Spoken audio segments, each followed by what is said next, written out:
Assalamualaikum warahmatullahi wabarakatuh.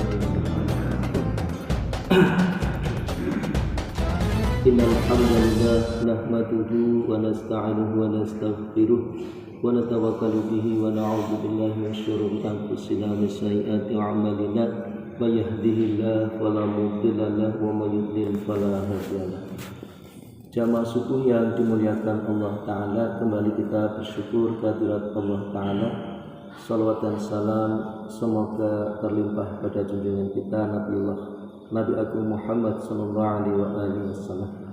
Semoga terlimpah pula pada seluruh keluarga beliau, pada sahabat dan umat dia, termasuk diri kita mendapatkan syafaat ila yaumil qiyamah. Allahumma amin. Mari kita lanjutkan pembacaan hadis dari kitab Fadilatus Shadaqah. Masih berada di hadis yang kemarin dengan lanjutan penjelasan. A'udzubillahi minasyaitonir rajim. An Jubair bin Nufair radhiyallahu anhu mursalan qala Rasulullah sallallahu alaihi wasallam ma uhiya ilayya an ajma'al mala wa akuna minat tajirina walakin uhiya ilayya an sabbih bihamdi rabbika wa kum minas sajidin wa'bud rabbaka hatta ya'tiyakal yaqin. Rawahu Abu Dawud kata Muslim.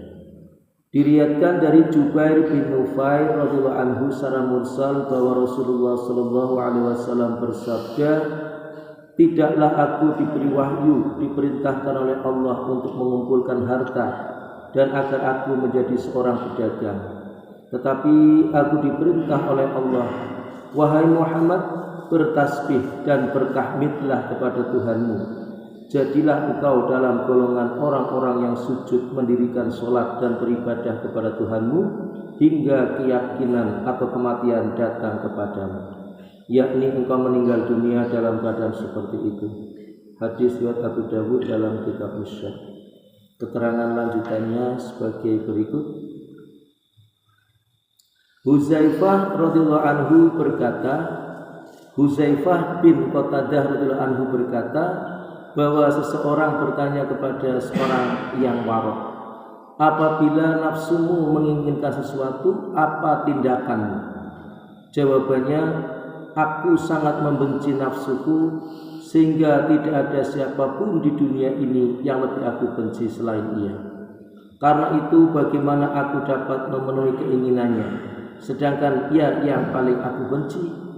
Suatu ketika Mujammi' radhiyallahu anhu memandang ke atas sebuah bangunan, lalu pandangannya tertuju kepada seorang wanita yang bukan mahramnya. Ia langsung bersumpah tidak akan lagi mengangkat pandangannya ke atas dalam sisa hidupnya. Masih banyak kisah orang-orang warok yang telah dikutip oleh Imam Ghazali rahmatullah alaih. Hanya karena kesalahan yang kecil saja mereka telah memberi hukuman keras kepada nafsu mereka. Mengapa demikian?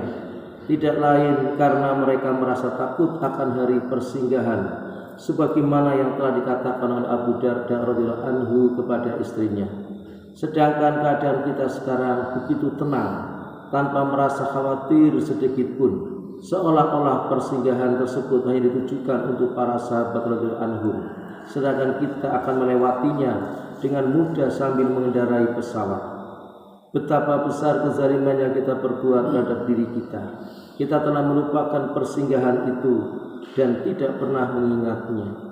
Kemudian Imam Ghazali rahmatullah alaih menulis, betapa mengherankannya engkau menyiksa pembantu rumahmu dan anak-anakmu karena kesalahan mereka, dan engkau berkata, jika tidak demikian maka mereka akan lebih susah diatur sehingga sulit dijaga.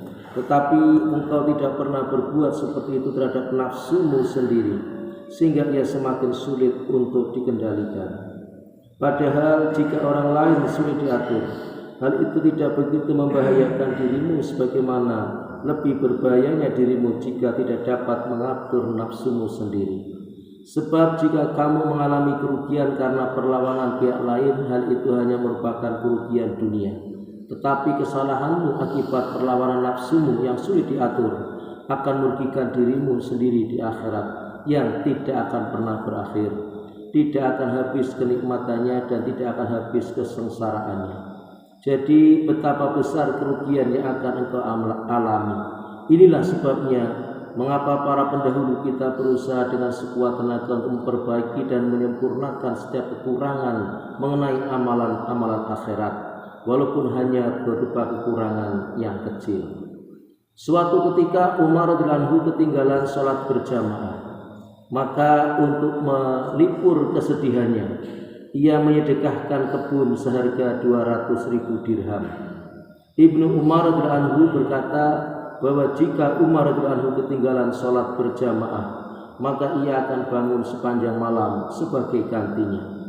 Suatu ketika ia terlewat sholat maghrib berjamaah, maka sebagai gantinya ia memerdekakan 2 orang hamba sahayanya.